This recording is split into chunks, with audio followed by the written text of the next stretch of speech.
Hello, everyone, and welcome to another episode, the second episode of our brand new, amazing program, Breakthrough News Live. I love the look. I love the retro. Love the retro. Hosted by me, Rania, Khalek, and Zoe Alexandra. And for those who didn't get a chance to tune in on Tuesday, we'll reiterate our big announcement that we had a massive merger, big, exciting merger between Breakthrough News and People's Dispatch.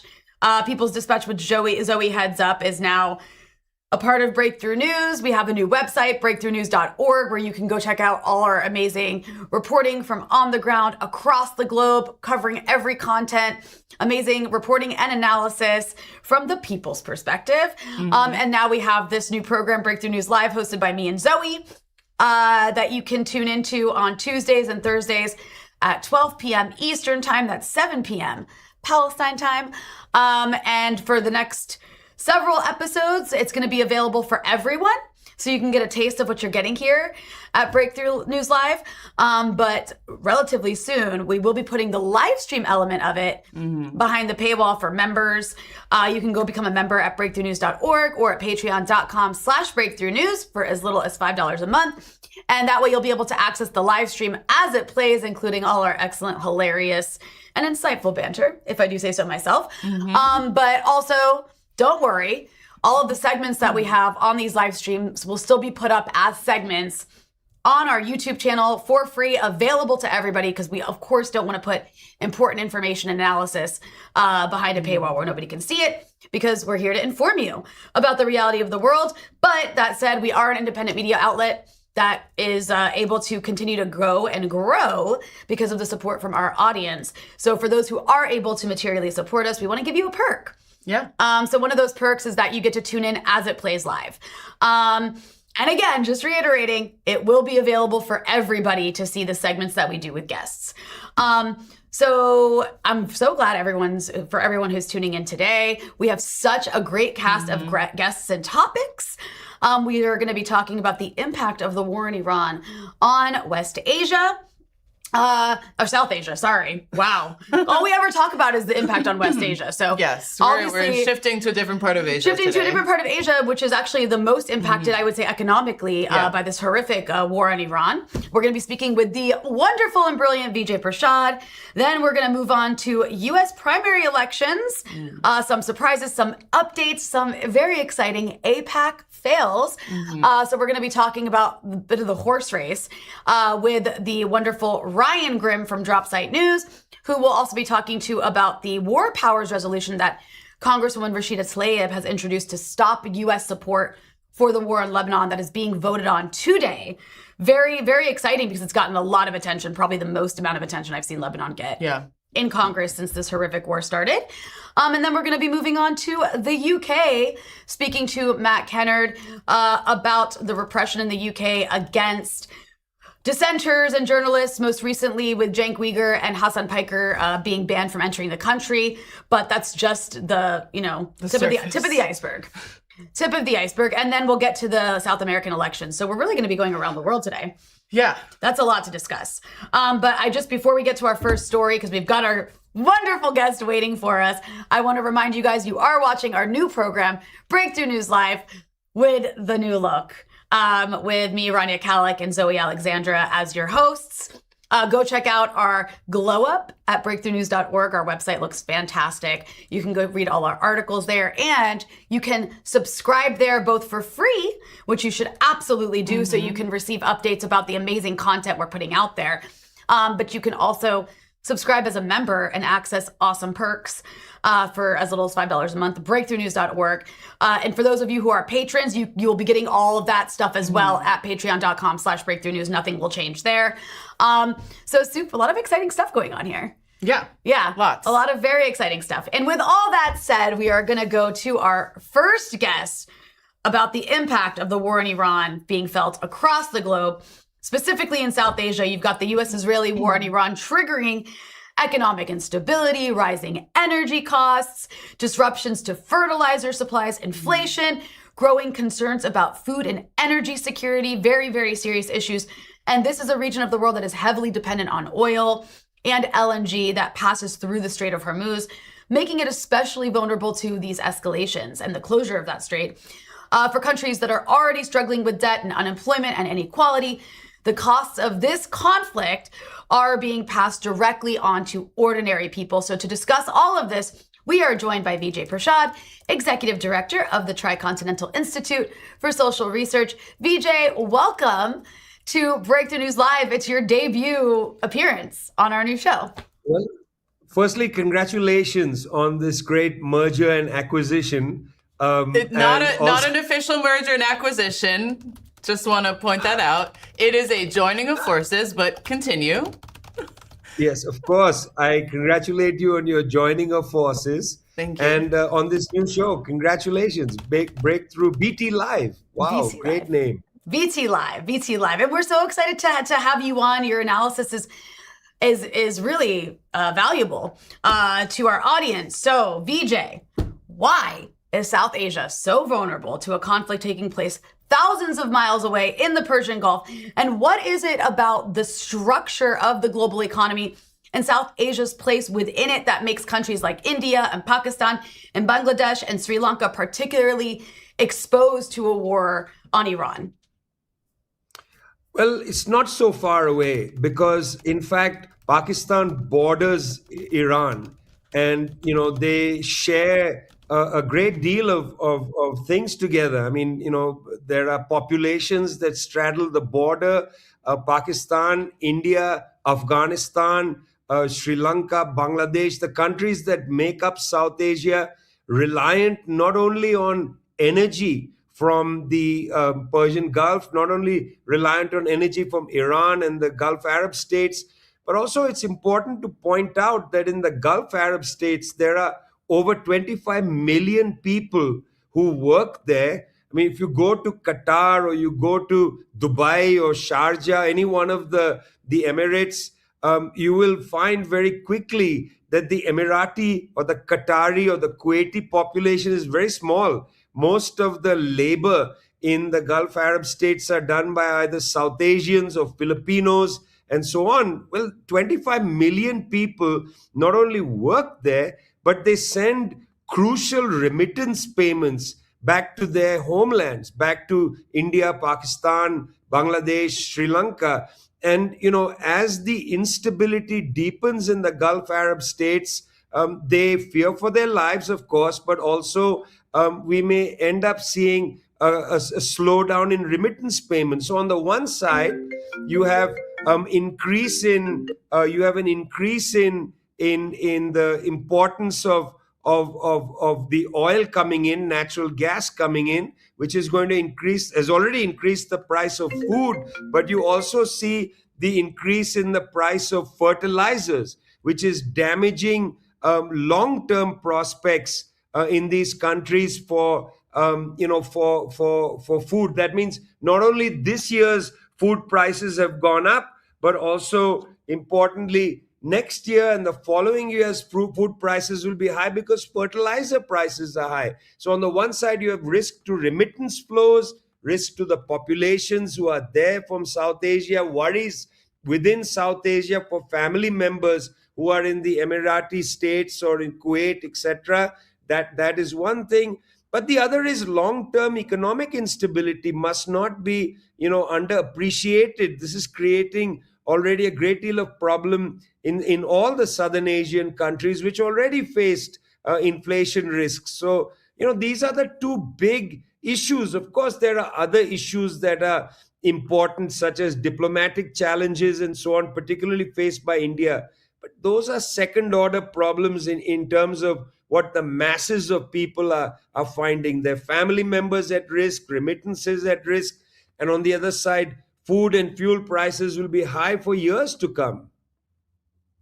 It's interesting because we have seen in several Asian countries, including Pakistan, the Philippines, shortening of work weeks, actually drastic changes to people's daily lives. And with the increase in fuel costs, with all of these shifts due to a war that is, again, not started by the people of South Asia, nothing they really, agreed to, yet it is so deeply impacting their daily lives. Do you think that the impact of the U.S.-Israeli war on Iran will be felt in terms of people's political attitudes towards the U.S. and Israel and how they view their role in their daily lives and really livelihoods. Well, let's start with Pakistan, Zoe. I'm so glad that you're spending time on the impact of this war on South Asia, because, people do forget that Iran is basically straddling West Asia and South Asia. It's like a straddling country. The cultures of Pakistan and India are deeply impacted by Iranian culture. Marco Rubio, for instance, when he was in India recently with his wife, took a photograph sitting in front of the Taj Mahal in Agra. And I wanted to sort of whisper in his ear, listen, Secretary of State Rubio, I think you don't know, but the woman buried inside the Taj Mahal is of Iranian ancestry. And the architecture of the Taj Mahal is entirely derived from Iranian style architecture. If you go to Qom or you go to Isfahan in particular, you will see very similar monuments that you see in Agra, the Taj Mahal, but also the Agra Fort and other monuments. So, there is no understanding of our very close relationship with Iran. But the question you're raising is important. Remember, Pakistan is still coming out of the great tragedy of the war in Afghanistan. The brutal war, which in some ways went from 1979 till the present and is almost ongoing. Afghanistan's war impacted Pakistan. Enormous number of refugees came into Pakistan. Now Pakistanis are fearing refugees coming from eastern Iran, into Pakistan. Baluch refugees who actually share family and ancestry with the Baluch from Baluchistan in Pakistan. There's a worry that if the war continues, would refugees now come into Pakistan? In India, the worry is compounded. There's a great diplomatic problem. The Indian government caught between its, I suppose, closeness to Israel, closeness to the United States on the one side. I think we lost Vijay there for a second, but he was like, who silenced Vijay? That's he was a great on question. A roll. He was on a roll. And making very interesting points. I think also the point about remittances and the fact that there is such a large South Asian population in the Gulf. I think oftentimes people forget about that. But really, Rania, you've been to the Gulf. I've never been there. But the economy, every worker, because it's kind of a worker is an overstatement. Worker's an overstatement, perhaps. But kind of a system of indentured servitude, actually, right. is what it is. It's pretty horrific. But these people have built the Gulf states. They've built the Gulf states. And of course, that's going to have a huge impact on their families that live back in India, back in Pakistan, back in Bangladesh. One of the many ways the ordinary people are bearing the brunt. And that doesn't even take into consideration the rising costs of everything, whether we're talking about food or electricity. And look, Lebanon, obviously not in South Asia, but Lebanon, for example, just the cost alone of diesel around the world for countries that are dependent on generators like Lebanon is, like my electricity bill is like almost twice as what, not twice, but it's like 50% higher than it was one of the many generator bills I pay. Each one is like 50% higher than it was before this war. And so then imagining that's not even the country buying it, it's individuals, but the electricity bills, I've talked to people whose electricity bills have experienced similar things in South Asia, and the population is so much bigger there too. Right. And also I think that as we, South Asia is also just recently recurring from the impact of COVID, which of course was a global economic shock, but in countries like India, where you had millions of people who were, going back to their towns. Not to cut you off, but we do have Vijay back. We do have so Vijay I want to back. bring him back because these are really important points we're touching on. Yes. We thought you abandoned us, Vijay, so I'm glad that you made it back. Yeah, listen, I'm sorry, I have no idea what happened, but at any rate, was it the Gulf? Yeah, was it the Gulf? Vijay, listen, I actually, to build on what you were saying, because since we got cut off, I wanted to kind of bring in the issue of the governments of South Asia. Because we're talking about the impact on ordinary people. And perhaps their opinions might be changing about or maybe not, because the people of South Asia have pretty strong opinions already about Israel and the U.S.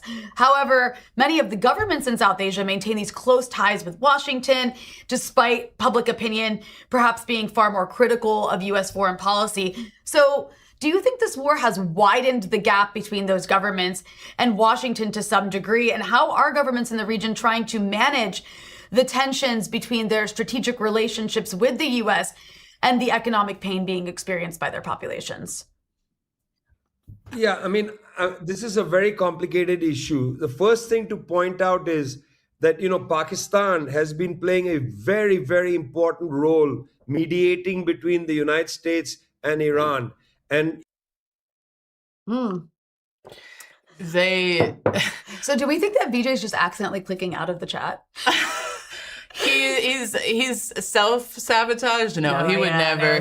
But it is a very interesting point, and we did have Junaid Ahmed last week to speak about this and this kind of dual role of Pakistan that's on one hand trying to kind of in some ways whitewash its image on the global stage, build these strategic alliances while, of course, carrying out a very anti-democratic crackdown at home. Imran Khan is still in prison, someone who was pursuing many of the similar policies, again, that the generals are now, who are in charge of the state, are trying to pursue. But it is interesting because, we spoke with Jad Melki on Tuesday, and he also made the point that as people in India, a country Narendra Modi has very close ties to Israel. He actually visited Israel right before the war in Iran started. That those opinions are actually shifting within India. It would be interesting if we had some opinion polls right now to actually show that. But it is tremendous. And during the genocide, and which of course continues, but Narendra Modi's government heavily cracked down on the Palestine solidarity movement within India. And this sentiment, India, its historic position of non-alignment and support for the Palestinian cause is not something that's so easily washed away. So I think that these kind of deep-rooted anti-imperialist and non-aligned sentiments are definitely there, and that's something we'll definitely see being tapped into in this moment of economic crisis, where people are really feeling the pain of what U.S. imperialism is capable of and how little regard they have, for their own people, but even, for their allies. They do not care whatsoever. They will throw their allies under a bus, economically, politically, in every way possible. The U.S. has no friends. That's why it's kind of like, if I'm one of these countries that's friends with the U.S., because of what I've seen happen with the Gulf states that have these they're literally hosting U.S. military bases, which were supposed to be putting them into the U.S. security umbrella and essentially protecting them, right? From Iran, actually. Right. And it turned out to just be a liability. Like, in fact, the countries that have gotten hit the hardest, we saw what happened in Kuwait yesterday, where they hit the airport and I think killed somebody. So it looks like we won't be getting Vijay back, which is a very big disappointment, but we'll just have to guilt him into coming on for longer next time. So sorry about that. We're just having some technical issues. It happens. But with the Gulf states, the Kuwaitis and the UAE, which have been the most subservient to the U.S. and really like whatever the U.S. wants, we do. And they've been hosting the most U.S., like the bombings of Iran have been coming from those countries mostly, which is why the Iranians are retaliating against Kuwait. And Kuwait's screwed. They have there was like literally an entire month or more where they exported zero oil. These countries are having to stop funding things because of how much money they've lost from this war, despite the fact they're extremely wealthy countries. So you see that hosting U.S. military assets, basically it becomes a liability. And with a lot of these South Asian countries, the U.S. has relationships with them because they want to use them against China, right? Which is such bigger stakes than I think it's bigger stakes. China's a way bigger country than Iran and way more capable, bigger economy too. Way bigger economy. So it's like this is a microcosm of what could happen when it comes to the China issue. And if you're a country that the U.S. has put in the category of using against China, if I was one of those countries, I would be watching the situation with Iran, and I would be reconsidering a lot of my reliance. Well, it's interesting because the U.S. has also not really tried in any way to build consensus either domestically or internationally for this war. I mean, really, it's hard to remember now, but in the days and weeks leading up to the U.S.-Israeli attacks on Iran, it kind of was like, all of the sudden, we're just going to go to war and say, and then every single day, the reason for why the attacks were launched were changed. And so now you have the entire global economy hurting, and they think that like they're not going to have any blowback from this. And it's like, no, you are subjecting the global population to economic crisis, to not being able to afford food, to not being able to afford fuel. And you think that's not going to change people's consciousness? You know what? When you think about it, you could actually look at the beginnings of this. I mean, coming before, but I think about the war with Ukraine, which the U.S. really instigated, right? By the military provocations with the NATO like surrounding Russia and and basically using Ukraine as a base against Russia. But doing that in spite of the consequences that would have on Europe and then even beyond Europe, across Africa. Like Africa felt that so hard, especially because of the fertilizer issue, because a lot of that fertilizer and also wheat, I think, was coming from Ukraine. And so like we saw the beginnings of that where these are, and this was not even Trump administration, right? Where it's like these people, and we should, we already know this, but these global South countries in particular, these are sacrifice zones for the 100%. Americans. It's like, fine, you guys can hurt. Like, we're not going to hurt that much. I mean, people in the U.S. hurt a little bit, but not even close to the way people hurt in other parts of the world. And then, I think about, also, we'll talk about this more on a different episode, but I think about the Lebanese government. Like, in this moment, allying themselves with the U.S. and Israel when they see how the U.S. and Israel throw everyone under the bus. Just what a stunning time to have that attitude. To make that. To have that attitude. But that's a good segue into what we're going to be talking about next, because related to Israel, but in the realm of U.S. politics, because several states held primary elections this week. And while there were some losses for progressives, there were also pretty significant setbacks for AIPAC and the corporate wing of the Democratic Party, particularly in races where candidates took strong positions against Israel's genocide in Gaza. And at the same time, that same battle is playing out inside Congress right now, where lawmakers are about to vote on this war powers resolution that was debated yesterday and is still having backroom debates. It was introduced by Congresswoman Rashida Tlaib, and this resolution would seek to end U.S. participation in Israel's horrific war on Lebanon. So to discuss all of this, we're joined by Ryan Grimm, co-creator of Dropsite News. Ryan, welcome back to Breakthrough News. Actually, welcome to Breakthrough News Live. This is your debut appearance on our new live stream show. So thank you for coming on. Oh, it's a real privilege. The debut. The debut. Amazing. The debut, exactly. And what a topic to be talking about, because I want to start with Adam Hamawi, who is this retired Army combat surgeon who treated patients in Gaza during the genocide, but also treated American soldiers in Iraq way back in the day during the war there. He just won the Democratic primary in New Jersey's 12th congressional district and is now heavily favored to become the next member of Congress for that district. Can you start off by just talking or telling us about this race? Who lined up against him and why was his candidacy viewed as such a threat? And also, of course, how significant is it that he won anyway?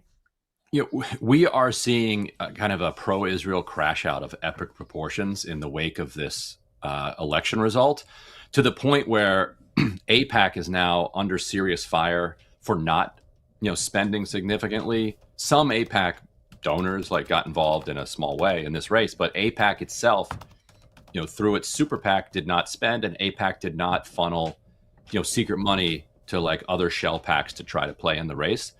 And the spokesperson for AIPAC Super PAC today told Jewish Insider, we ran the polling. We did not see a path to victory here. And the reason that there's such a crash out is so they have two things that they're going after Dr. Hamawi for.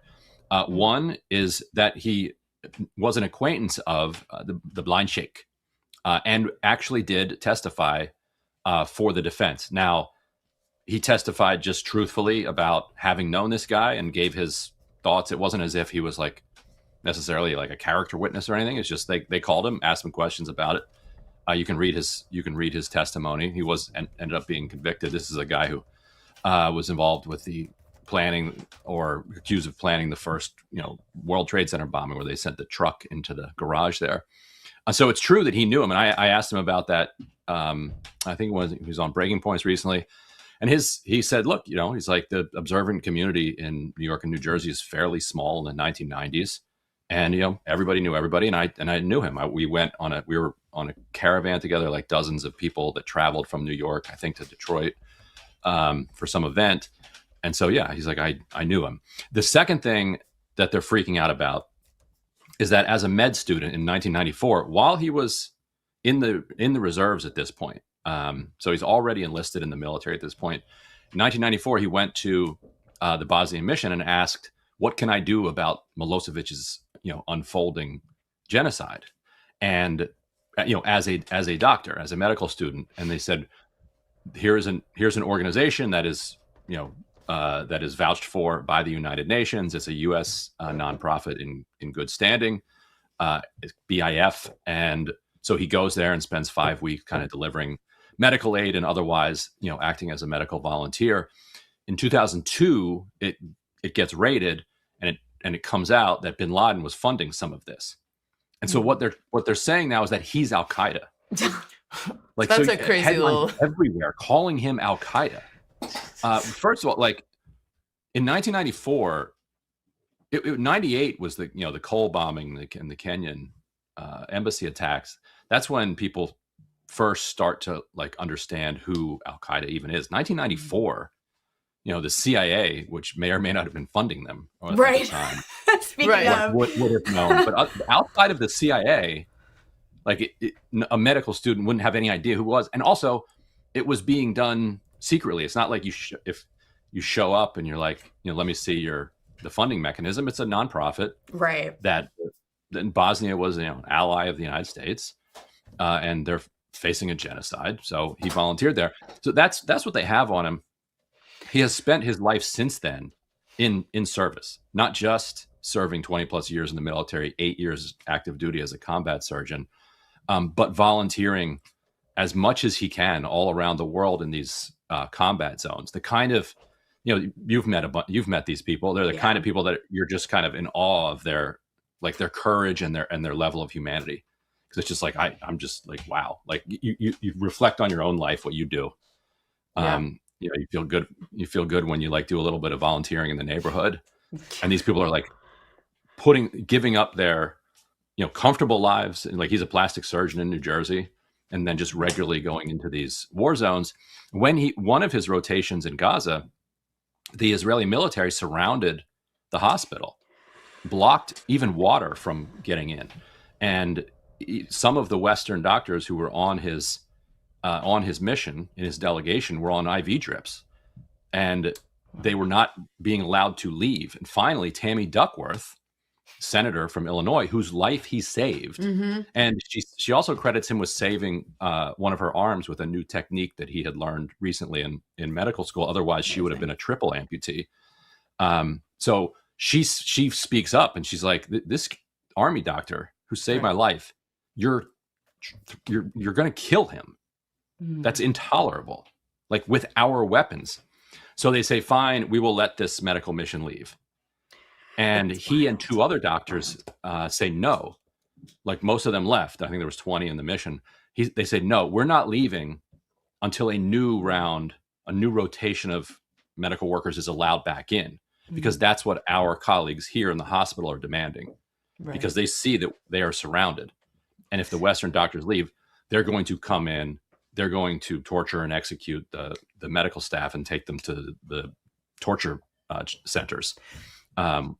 And so eventually, under pressure, the Israelis did then allow the next rotation in. So that's really what the pro-Israel lobby is upset about, that somebody with that level of conviction and that perspective and that experience, and with the credential of having 20 plus years in the military, the American military, they don't want somebody like that going to Congress. So they're whipping up this Al-Qaeda hysteria. But I saw a Free Press article today. It's like, guys, like the election happened. He won, guys. He won anyway. And what they're most scared about is the fact that the people of New Jersey, that actually appeals to them, and they actually support his candidacy, support him to represent them in Congress. And a state like New Jersey, we have, a very interesting, to say the least, Democratic Party machinery in that state. So, he speaks to the people. He spoke for the people. So, No, just one point on that. Yeah, and this is Central Jersey, like Trenton and the surrounding area. Mm-hmm. When AIPAC said they didn't have a path to victory, I think it's because, and people are so mad at AIPAC right now. So right. To them, it seems so obvious. Like you let a terrorist win an election, but AIPAC actually did the research and was like, these charges are extraordinarily flimsy, and so if we come in and call this guy Al Qaeda, we're going to have people like Tammy Duckworth, who's a supporter of AIPAC, like livid at us. Right. And the best hope that they had is that the progressive vote would not consolidate around anybody and that somebody would be able to squeak past him. And if they come in and start attacking him, that is like a magnet to the progressive vote. And then everybody then just sticks to him. His opponent, Sue Altman, when he said he opposed all military spending, all spending, offensive and defensive, she said he supports the killing of Israeli babies.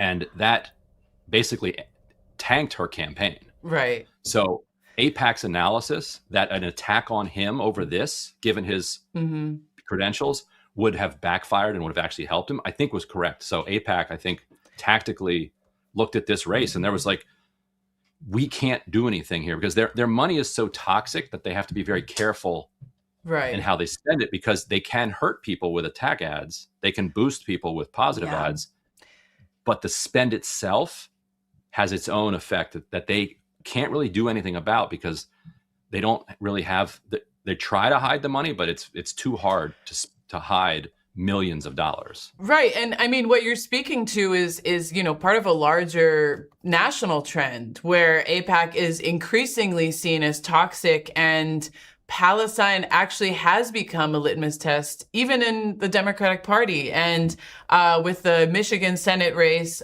with Abdul El-Sayed, races in New York, candidates are now increasingly being asked to answer questions about Israel, about their position on Gaza, and U.S. support for the war. And those who oppose genocide, including Brad Lander, are now gaining more and more momentum.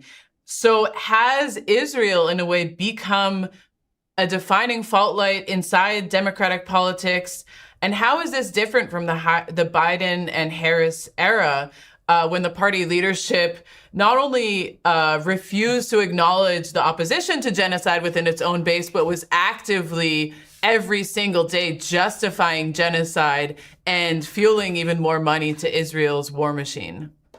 Yeah, just last cycle in 2024, AIPAC spent about $100 million through its super PAC and affiliated PACs to support its candidates, and they did it with their chest. Like their super PAC is called United Democracy Project because their point is America's a democracy, Israel's a democracy. These are united democracies.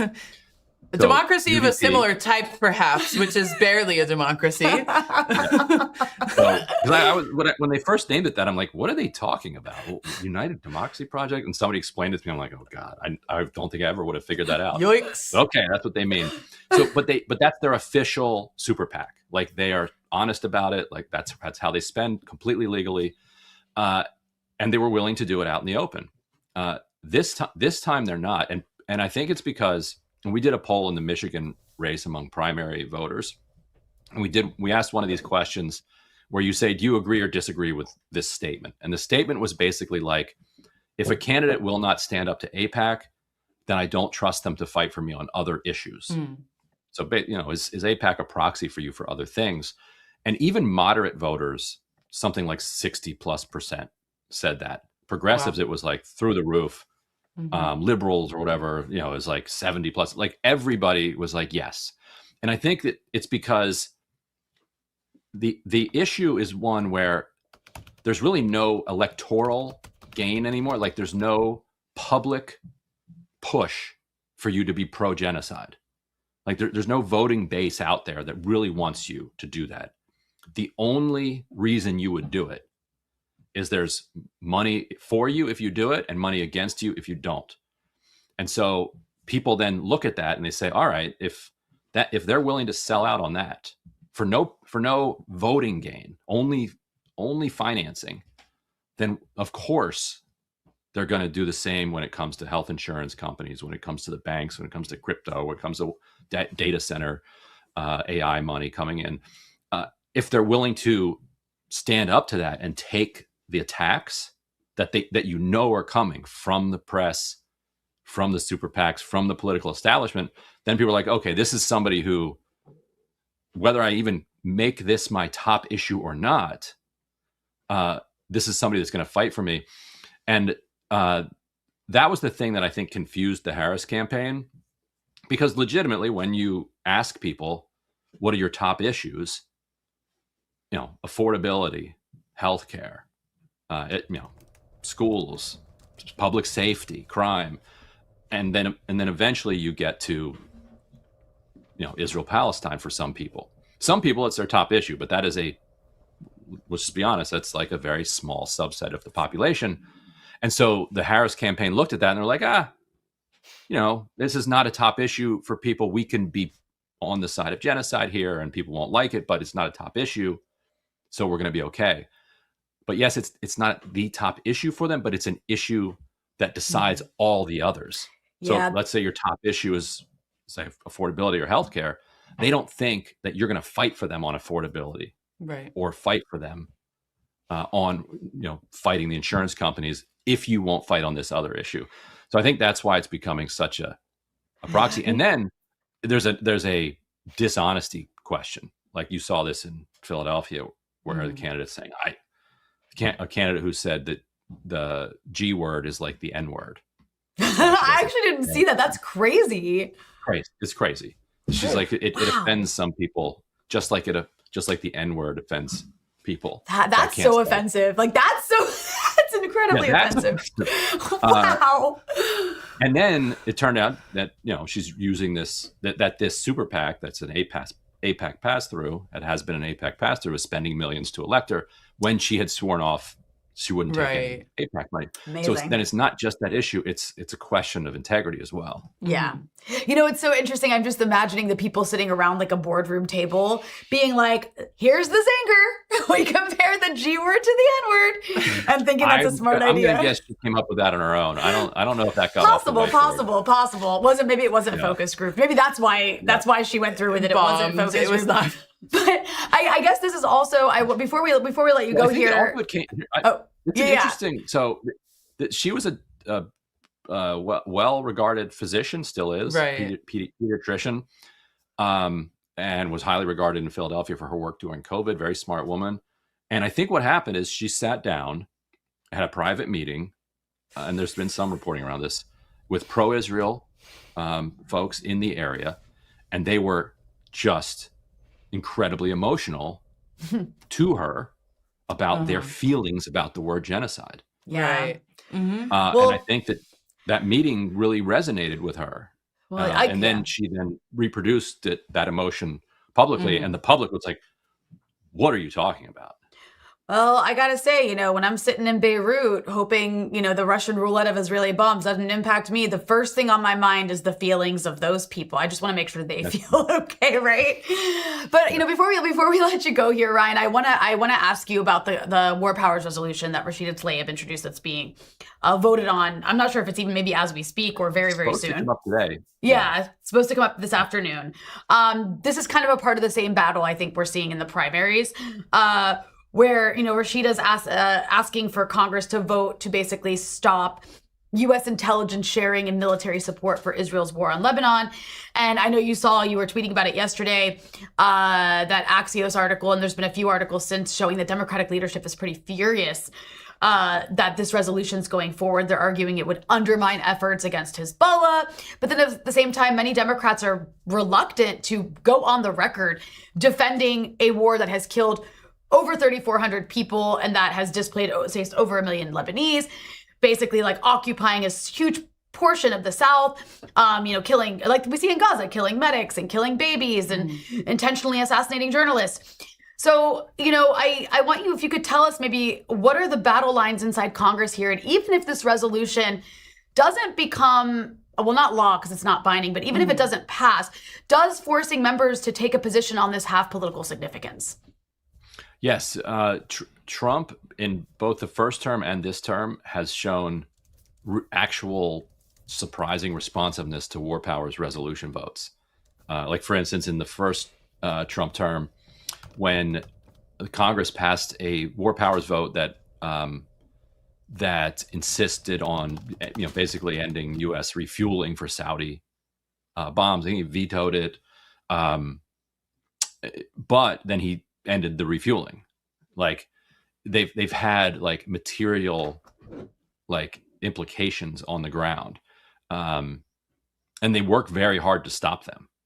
Like, when a Venezuela one was about to pass, they went to Congress and straight up lied and said, not only do we not have any plans to attack Venezuela, we don't actually believe that we have the illegal authority to do so. Like, that's what they told Congress. Right. And so Congress was like, okay, you know what? Well, then we'll punt this vote until later. No need. And then they invaded over the weekend.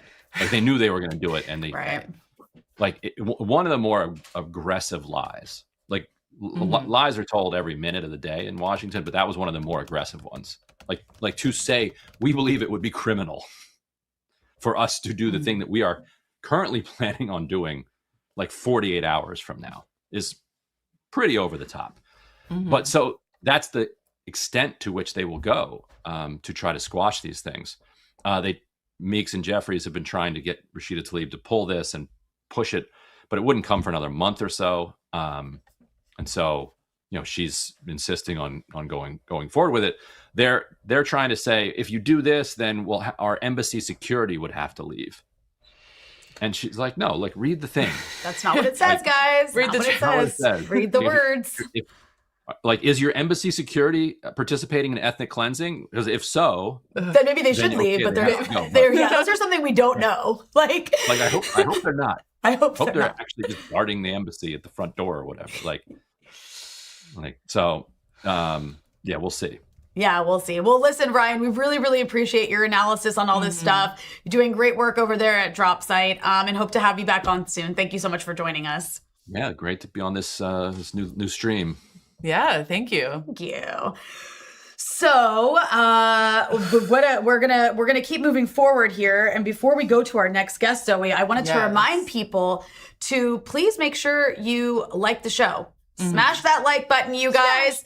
It helps boost us in the algorithm that hates us. Yes. And also make sure you're subscribed to Breakthrough News on all social media platforms. And once again, I'll remind you that you can actually help support us in a few different ways. You can, in addition to smashing the like button, subscribing to Breakthrough News, sharing, engaging in the comments, you can also go to breakthroughnews.org and become a member for as little as $5 a month, where you can access exclusive content as well as exclusive merch like this very cool mug, which also comes in black. I'm trying to get a black mug, guys. So with all that said, now that that's out of the way, we can go to our next fantastic guest here. And that would be about the Europeans. We're going to talk about Europe. And as Europe, the fortress Europe, as Europe rearms and prepares for a future of permanent confrontation with Russia, with China, with Iran, and other perceived adversaries, dissent at home across Europe and the UK is increasingly coming under attack. And the latest example came when, as many of you saw, the UK government banned Cenk Uygur and Hasan Piker from entering the country ahead of speaking engagements, claiming that their presence was not, quote, conducive to the public good. Oh, sounds so like Orwellian. This decision comes amidst a much broader crackdown on journalists, activists, and specifically anti-genocide voices across Britain and Europe. What does this tell us about the state of democracy in the West? Nothing good. Nothing good. And why does repression seem to be accelerating alongside militarization? Joining us to discuss all of this is investigative journalist Matt Kennard, who is the co-founder of Declassified UK and author of Irregular Army. Matt, it is a pleasure to have you on Breakthrough Live. It's great to be here. Congrats on the new show. Thank you so much. And we're so lucky to get you on because you are constantly following this stuff. I want to start with asking you about the headline I mentioned in the intro about the banning of Cenk Uygur and Hasan Piker from entering the country, denying their visas, like they revoked their visas ahead of these speaking engagements. These aren't accused terrorists. They're not violent extremists. They're journalists and political commentators, and quite popular ones, by the way. So how is this part of a broader trend in the UK and in Europe to silence opposition to complicity in US and Israeli war crimes? Well, it follows a pattern which has been put down for 2 years now. But this is, like, as you mentioned, this did shock me because usually the UK government has gone after kind of more marginal figures or journalists that work more in alternative media. I know Cenk and Hassan work in alternative media, but they're very popular. Like, for example, in October 2024, Asa Winstanley, who I think you guys will know, he's a very good journalist at Electronic Intifada, he had his house raided by the police. All his electronics taken, and he wasn't even charged with a crime. Which I didn't even know could happen in the UK. And he asked when he had his house raided, "What have I done?" And they wouldn't tell him. And it was actually eventually ruled unlawful. But so in that context, it's not surprising that this kind of thing is happening. But it is surprising that they've gone for what I think are kind of like made men of the media. I know that they're very good on the genocide, but they're quite mainstream. Right. And this is actually what I find quite scary about it, is that the threshold for clamping down on this stuff is getting lower and lower, and they're going after more and more people. But essentially, what it is that I don't know how it appears from the outside, but the UK is one of the major places I think that Israel sees a defeat during the genocide. Some of the biggest marches in the world have been in London. The population is really, really against the genocide, increasingly against Israel and against Zionism. And they've lost control of the narrative in a way that they never have, the Zionist lobby, the Israeli assets in the UK. And they're panicking. And if you've lost control of the narrative, the only way you can really clamp down on dissent is to use the law. And they're doing that domestically. And now they're just straight up not allowing people who criticize Israel into the UK. So it's crazy. Things that we never thought would happen are happening now. And who knows where it ends. But the important point to say is it also shows the control that the Israel lobby has over the UK government. Because this is not criticism of the UK or its government or any part of the UK state. This is criticism of Israel, which is a foreign country 3,000 miles away. Why is our government banning people who criticize that government? You can say things in the UK now about our own government, which you can't say about Israel. How have we got to that situation? That's actually wild. Sorry. And it does go to the fact that the Israel lobby has built up and got more sophisticated and more powerful over the last 30 to 40 years, or maybe even more recently, 20 years.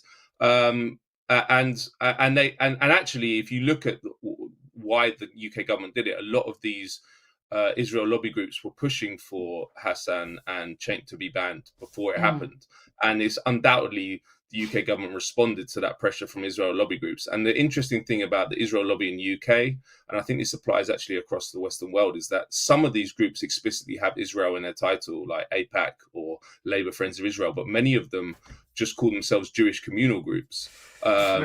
Which is... they should be doing a job of representing Jewish British people or American Jewish people, but they're weaponized and turned into Israel lobby groups. So but it is a crazy situation, and also the reaction, of the group that they were meant to speak at South by Southwest London. That was shocking. That this is like it is a very mainstream and corporate event, but they put out a statement basically. They refused to even criticize it in a slight way. The fact that they've been banned, they said this is a decision for the Home Office, nothing to do with us. And in fact, Oxford Union did a much stronger statement, which is what they should have done, and they said we'll put it on anyway via video link, which is obviously what any respectable institution would do, but South by Southwest London actually is an interesting organization. Last year, they had an unscheduled talk by Tony Blair, who everyone will know, like international war criminal and just devil himself. But that was leaked to me by someone inside South by Southwest London, that he was going to speak, and I published it, and loads of artists pulled out as a response. Well, so it's kind of, yeah, good for them. And it's happened again, I think Dropsite pulled out of their event at South by Southwest London. Ash Sarkar, the journalist here, pulled out. So, which is what people should do, right? Because if we don't show solidarity with people who are victimized for speaking out against genocide and speaking out against Israel, then it's much, much easier for the repressive forces to get their way. Exactly. Yeah, and I mean, you mentioned some of these examples, but the ban on, Cenk and Hassan was not even perhaps the most drastic of the acts of repression against the Palestine movement in the UK. I mean, again, the raid of Eza Winstanley's home, just the complete banning, prescription of Palestine action, jailing of their activists, the arrest of hundreds of people for simply holding a sign that says, "I support Palestine action." I mean, if we pause for a second, it's like, this is, it becomes normal, these kind of things where it's like, oh yeah, right, now I can't go outside and hold the Palestine action sign. But like in reality, like this is crazy. And especially under a Labour government, under Keir Starmer, a party, again, I mean, it's obvious that Labour is far from what it was, but this is a party that was meant to represent the working class, and the working class in the UK seems to not have any rights whatsoever to free speech, to free assembly.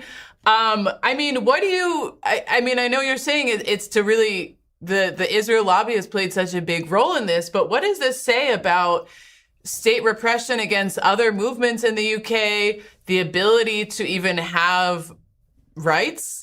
What are we looking at here? Well, it's important for Americans to understand we don't have a codified constitution. So actually, we have a lot less protections than you. We don't have a First Amendment. I mean, I know Trump doesn't really care about the Constitution, but at least it's there in theory. We don't even have that. So it's all common law and different bits of legislation, which is kind of cobbled together. So we have much less protection. But it is hugely worrying. And as you say, like these tools that are given the powerful forces use and take and invent for themselves, they don't then put them away once they've got rid of organizations that they like. They're used against everyone. And so it started with Palestine Action, but I'm sure it'll be used against other non-direct action groups like Greenpeace, for example. There's often talk about that. But the Palestine Action ban is again completely wild, and as you say, it's kind of unbelievable, because the people were holding up signs saying I oppose genocide, I support Palestine Action, and getting arrested. You're talking about like old grannies and disabled people. Over 3,000 were arrested, and then there's some clips of people on those things going up to police officers and saying I support genocide. And the police was like, "That's fine." So you're it's fine to say that, yeah, exactly. But it is shocking to people outside that this is the Labour government doing this. But it's also important for people to understand that of all the mainstream parties in the UK, probably Labour is the most captured by the Israel lobby, because they've gone the hardest on Labour, because that's the real risk. And it's the same with the CIA, by the way. On the work I've done about CIA operations in the UK, they were always much more worried about making sure the Labour Party didn't come towards an anti-imperialist position, or and we saw that with Jeremy Corbyn as well. So and look, the contradictions are just so obvious and disgusting. In July 2025, the Labour government gave special mission immunity to Tomer Bar, who's the head of the Israeli Air Force, so one of the key architects of the genocide, to come to the UK. Then a few months later, Starmer invited Isaac Herzog, who is the president of Israel, who's actually was mentioned in the ICJ for genocidal case for genocidal language. So the government has created the conditions where genocidaires are welcome, and will give them special mission immunity so that they can't be arrested. Whereas people like Cenk Uygur and Hassan Piker, who are just mainstream critics of Israel, just talking about the genocide, are banned. So it's it's very, very scary in this country, not just because of what's happening now, but also because of the prospect of what's coming next. Right. Here in the UK, for people who know about it, we're very, very close to having a reform government. And reform, for people who don't know, is the far right party, the kind of the Trump party. And when they come into power, they will use all these precedents to go even harder. And just to give you a personal example, there was a former senior UK military official who was calling for like a year every day on Twitter for me to be arrested and put in prison. And I didn't respond because I get a lot of that stuff. But then he was put up by Reform to be a mayoral candidate. So then I said something about it, and he actually stopped when it got covered by some media. But the point is, someone like that could be defense secretary in a Reform government. So it's very like the things we have assumed are rights that we have. They don't really exist, and they're very, very easy to dismantle. And I should say, look, this does come in the context of like Julian Assange being put in Belmarsh maximum security prison for 5 years, merely for exposing war crimes, and that was done at the behest of another lobby, which is the American lobby and American control of our government, which is maybe even more severe than Israeli. To be honest, our foreign policy is completely written in Washington. But if you can do that and get away with it, and civil society is absent, the media don't cover it. There was not a single campaign, even by like the Guardian, who benefited from all his releases. Then you just realize that the public square, our rights are not defended by all the institutions we're told should defend them. So we're kind of isolated. But I think that it's good that there's been such outpouring of disgust at what's happened to Hassan and Cenk. But people need to understand that this worse stuff has happened to journalists before in the previous year or so. In the case of Asa Winstanley, for example, it wasn't covered once by a mainstream newspaper. Not a single word. So an independent journalist, dissident journalist, who is raided by the police, not charged with the crime, all his stuff is taken. It's then ruled unlawful, and not a single UK newspaper has ever written a word about it. It's like Orwellian, you know. It's like into the memory hole. If it's not conducive to the state narrative, or it's a journalist who's opposing Israel or genocide, it never happened. So quite scary. Yeah, it's really that style of omission is just as much propaganda as libeling someone. I wanted to ask you, just to pivot a little bit here, because this is something you cover quite closely. You know, this repression is taking place while the UK is playing quite an important and active role in logistically aiding the U.S.-Israeli wars across the region. You've talked a lot about the UK base in Cyprus, which has been this key launching pad for intelligence operations and more, especially with regard to Gaza, probably also with Lebanon. Yet the government still claims that it's not really involved in these wars. So can you explain to our audience the extent of British involvement in the genocide in Gaza, the U.S.-Israeli war on Iran, and the ongoing war against the people of Lebanon? Yeah, so on the Gaza genocide, we were a key player. In terms of intelligence, we led. And that's not known by many people, because only a few alternative media journalists were even covering it, which again is incredible, right? Because if you're participating in a genocide, that's no worse crime that a government can be involved in. So you think that of the thousands of journalists in the UK, one of them might, in the mainstream, might have been a bit interested, but no, zero. But there's a couple of elements to it. The main one that I covered and exposed really was the daily intelligence flights that we were sending over Gaza, which we didn't know for a long time where that information was going within Israel, because the government wouldn't tell us. They said it's only going to relevant authorities. But last year it was revealed that information was going to the Israeli military, and not only to the Israeli military in real time. So when the plane was in the sky, this information, and these were flights that were going over Gaza for 6 hours for pretty much the whole of the genocide. And Al Jazeera did an investigation on the back of some of the work we were doing, and found that nearly half of all intelligence flights flown over Gaza during the genocide were by the RAF, the UK Air Force. So that's like double Israel itself. So a huge outsized role. And again, why are we involved? It's nothing to do with us. And it's merely because it's important for people to understand that we have an establishment that ruled the world for 200 years and really wants to hold on to the pretense that they have this global influence and this global role and can take part in imperial crimes. It really is as much as that, because I don't even think Israel needed it. But but another point was that Cyprus, we have this huge airbase there, which we retained when Cyprus got independence from Britain in 1960. We retained a huge airbase, and we also retained a huge intelligence station in the east of the island. Both of those are unofficially joint US-UK bases as well. So, and RAF Akrotiri, which is the airbase, became the central and key international site for the build-up, the military build-up for getting weapons to Israel, for flying these intelligence flights. And we don't know about the spying that was done from Cyprus by the Americans and Brits for the Israelis, but I'm sure that was at industrial levels as well. So the UK is not, because even on the left here, we have this idea that people who are critics of the UK role, we say, or they say, the UK was complicit. We weren't complicit. We were participants. If you're gathering intelligence for 6 hours a day and handing it to a genocidal military, which is committing hourly or minute-by-minute war crimes, you can't then say, well, we're not involved. You are a participant, because that intelligence is undoubtedly being used to target and kill kids and other civilians. So, and then on the Iran thing, again, shows the same dynamics, right? So the UK role it has been presented in the media, funnily enough, as Keir Starmer standing up to Trump, because UK didn't join the strikes itself.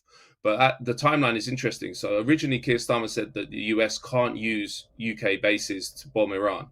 He then reversed course and said US can use bases, and they've used RAF Fairford in Gloucestershire, which is the US's only forward operating location in Europe. So you can get heavy bombers that go from there. And actually images came out of bombs being loaded onto it, which caused quite a scene. But also Diego Garcia, which is the huge UK-US joint base in the Indian Ocean, that was used to bomb Iran. And that's, so we're participants again by international law. The Hague Convention, which is one of the key parts of the international law, says if you allow weapons to be taken across your territory and loaded onto planes that are going to be used to bomb places, then your claim to neutrality evaporates. So we can't claim to be neutral if we're allowing that stuff to happen. But again, that's been presented in the UK press as like, oh, this is Keir Starmer's greatest moment. He stood up to Trump, but it's not true at all. So yeah, I mean, and you see this again and again and again from all imperial conflicts and imperial crimes that are primarily done by Israel and the US now. Britain always plays a role. And that goes, Rania, you know a lot about the dirty war in Syria. The MI6 had a huge role, and the UK government had a huge role, including getting weapons from Libya to rebels in Syria, which came out in that Seymour Hersh article in the LRB.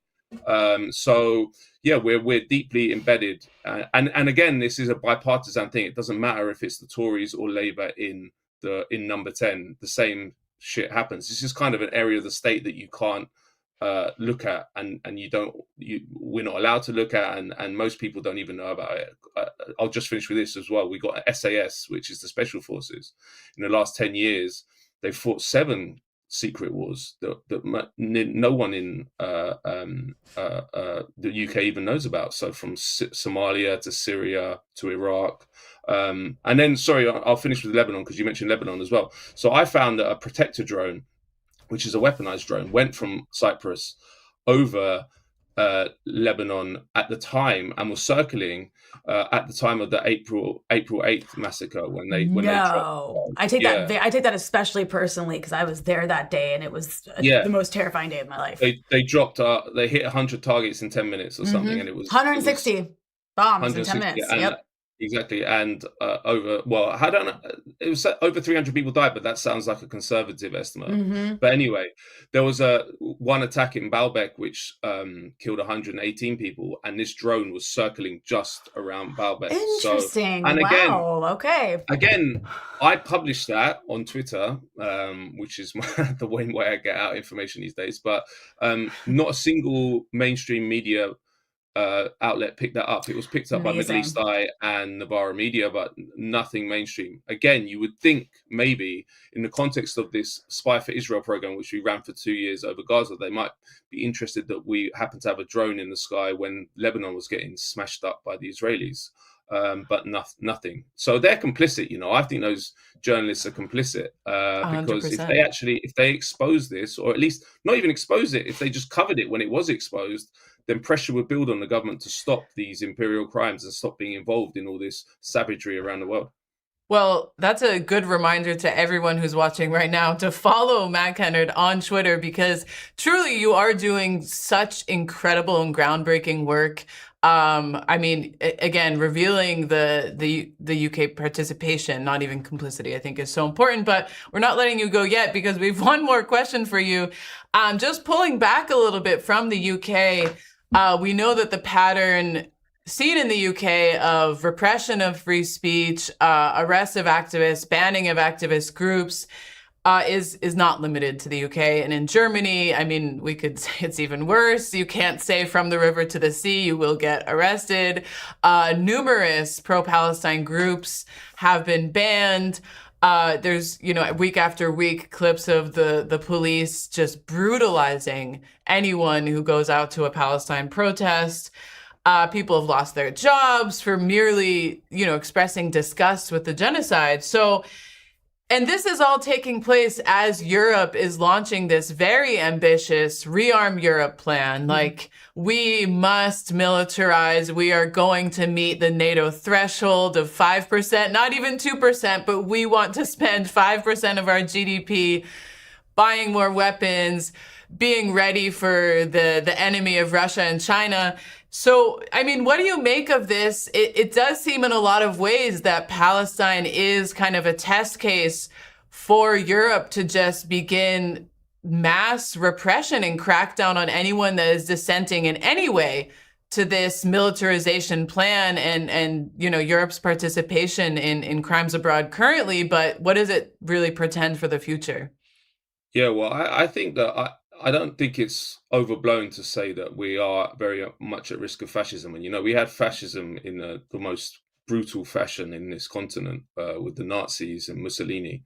And many of the kind of descendants of them are gaining power across the continent, including in the UK. I mentioned Reform. And then there's Tommy Robinson, who's not part of Reform, but is a fascist, street fascist, and he has massive marches now. So it's hugely worrying. And that's what I'm saying is like the liberal class is implicated in all this. And in fact, is the reason that it's happened. They're hollowing out our freedoms. They're hollowing out the kind of social protections we have to fight these imperial wars. Like you mentioned, the Ukraine. So we've given billions we're second to the United States. We've given billions, including Starmer's promise for 100 years or something ridiculous, arms to Ukraine.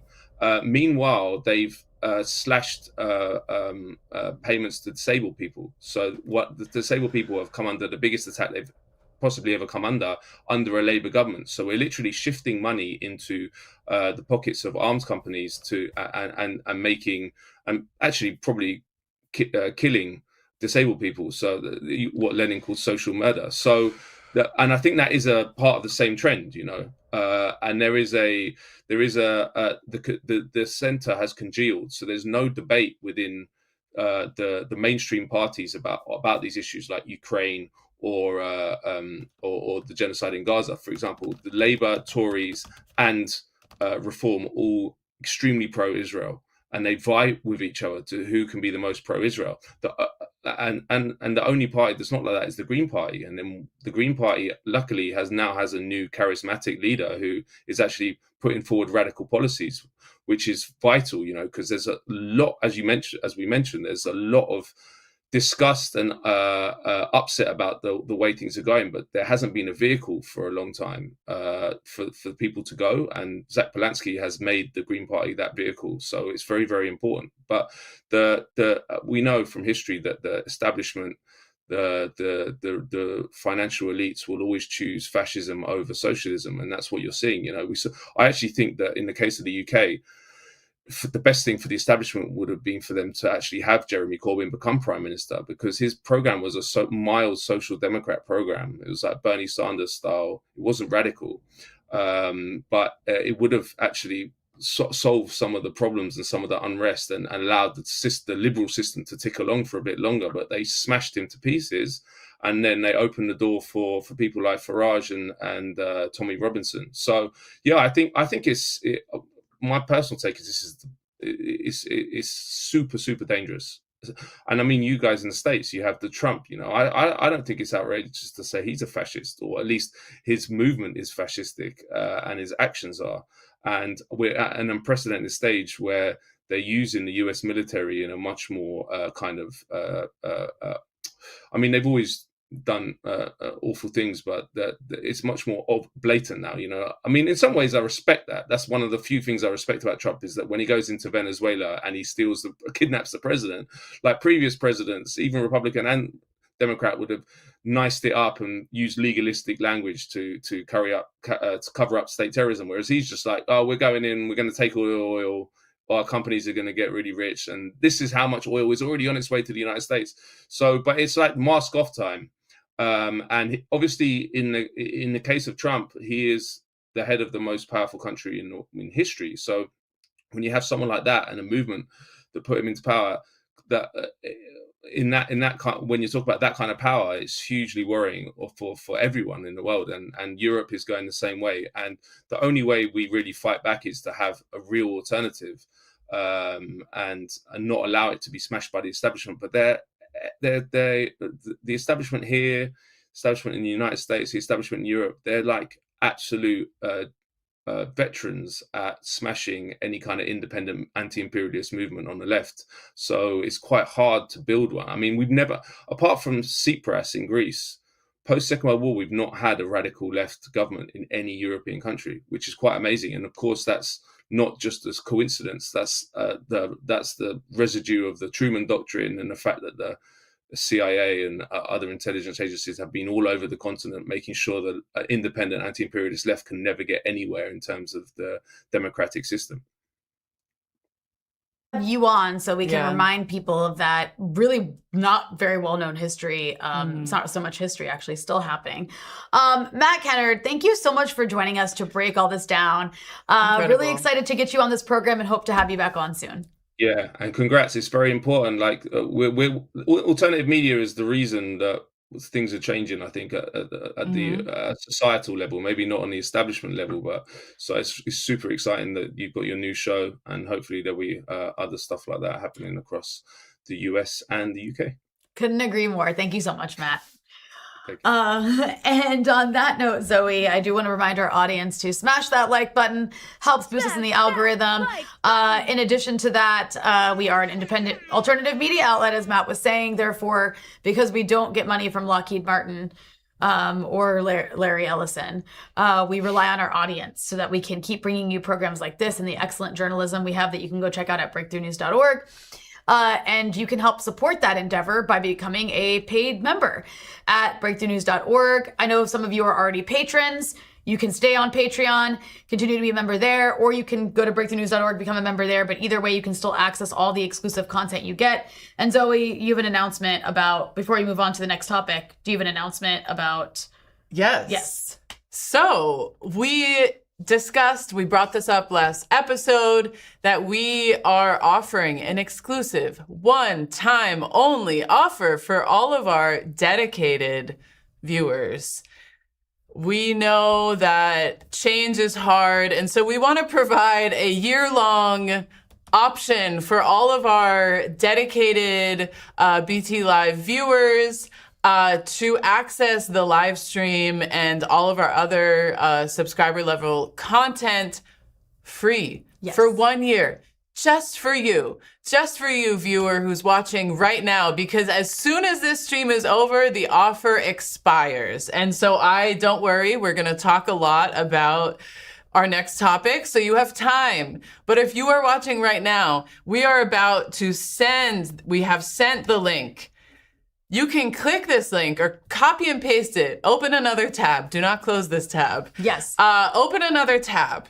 And in that link, which again will disappear as soon as this episode is over. So I'm going to talk slowly so you have time to do it. You can fill out your information and get a paid subscriber level membership free for a year, because we care about you. We want your continued support, and we want to build this community because, again, right now, we talked about it with Ben on our show on Tuesday. Media like this is so important right now. And we need our community of members and viewers and audience to invest in us and the project and carrying it forward into the future. And we want to carry you with us. Yes. So come with us. Come with us on this wild journey.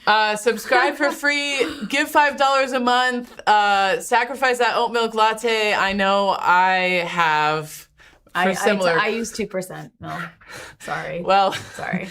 But oat milk's great. Love oat milk. Fantastic. Best alternative milk. Best alternative milk. It is not part of the almond lobby, which we'll get to that at a later episode. I also just don't like almond milk. I think it is extremely bad for the environment. But anyways, you can use that link, get the free one year membership, and then you'll start joining us in a different way, getting that $5 a month, maybe even the solidarity level tier, $25 a month if you really love us. That's the price of like a large pizza in New York City. But of course, we want to give our longtime fans that option, so you can use that right now. And I think that is enough explanation about our amazing exclusive one-time offer. Yes.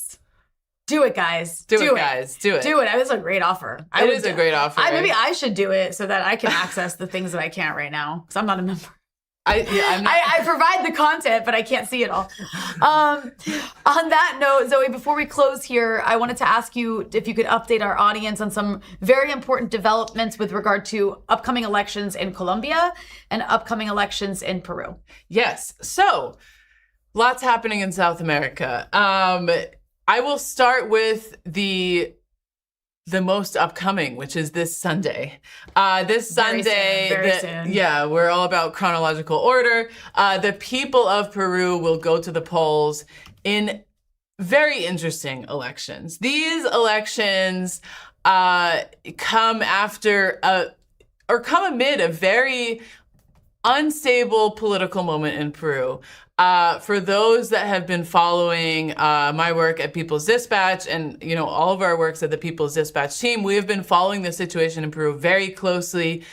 In the past, I think it is 8 years, or in the past 10 years, there have been 8 presidents. That's crazy. There have been 8 presidents in just what should be the term of 2 presidents. Shows a level of instability that is created when the U.S. interferes into these countries. And so we know that at the end of 2022, there was a coup against the democratically elected president Pedro Castillo. It was on December 7th. Pedro Castillo, a teacher, a member of a union, he was elected quite unexpectedly. Peru, he had, in the first round of polls, I think he had, won about like 20% back in 2021 elections, and he won the elections. People were very shocked, and for the very racist Peruvian oligarchy, they were extremely angry. And until his removal in December 2022, they spent essentially the entire time creating different cases against him, accusing him of corruption. Every single day, the Peruvian newspapers would say, Pedro Castillo embroiled in another scandal. So constant war against him, using every single tool at their disposal, using the judiciary, using this famous lawfare. And so finally, Pedro Castillo was overthrown in a parliamentary coup in December 2022. And what followed that was a period of deep instability in the country. There were months of protests against the coup because the people from the countryside in Peru, from the popular sectors, felt finally Pedro Castillo, imperfect as he was finally representing the people, the majorities that had been excluded by kind of the urban elites for so many years. He was their voice, and the oligarchy just simply removed him against their popular will, against what they wanted. And so months of protests ensued. His vice president took over, and she essentially was baptized by the right wing and became the face of repression. Over 40 people were killed in these protests. Again, they lasted for months. I was on the ground in Peru days after the coup took place. People were extremely angry, and really what they felt was a violation of their own will. And so the following years after the coup have been, scandal after scandal. Dina Boluarte, while she withstood for about a year in office, she was then removed once she became too difficult. Another person was sworn in as president. He was then removed, and then there was another president. And finally, we came to the elections just a month ago, where Keiko Fujimori, who's the daughter of Alberto Fujimori, who was a dictator in Peru, who was famous for changing the constitution to an incredibly neoliberal constitution, privatizing healthcare, just denying the majority's basic rights. He oversaw a forced sterilization campaign of indigenous women in the countryside, responsible for many massacres of peasants and indigenous people in Peru. Keiko Fujimori has not been a stranger to scandals as well. She has been accused of corruption many times, and she is really the continuation of this rightward trend in Peru. And she was facing up against, I think, dozens of candidates in the elections that took place. There were basically weeks after the first round of the elections were held, there was dispute over who got in second place. Was it the progressive candidate or was it the far-right candidate? And this essentially took us up to about 2 weeks ago, when the Peruvian electoral regime finally declared the results and said, yes, it is the progressive candidate, Roberto Sanchez, who will go on to the second round. And essentially, he had a week and a half to do his campaign. And so now we're heading into the elections this Sunday. Again, extremely unstable situation. Very divided, people very angry. There has been, huge increases in indexes of insecurity and corruption in the country, of violent murders in the cities, of homicide, of extortion. There's been many protests about this. You can check it out on the new Breakthrough News website, where we have covered this with our People's Dispatch team. So these elections are very important. Unlikely that the problem of political instability will be resolved on Sunday, but we know that a lot of the continent will be watching to see what happens.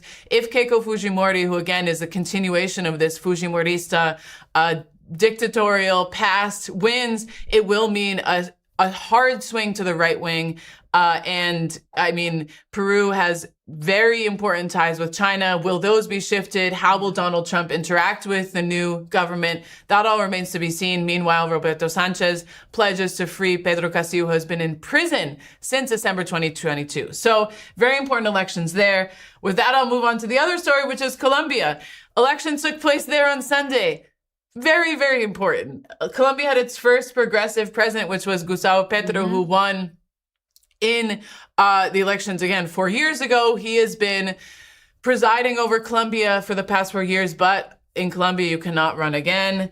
You cannot have a second term. And so Petro is ending his mandate. His successor, Iván Cepeda, came in second place this Sunday, and he will be running against Abelardo de la Espriella, who is a far-right, inspired by Milei, inspired by Nayib Bukele, has been, I think it was yesterday or the day before, strongly endorsed by Donald Trump. So already there is U.S. interference very strongly and openly in this electoral process. But we know, due to the Honduras Gate leaks, that the U.S. has already been involved in trying to defame the Petro government.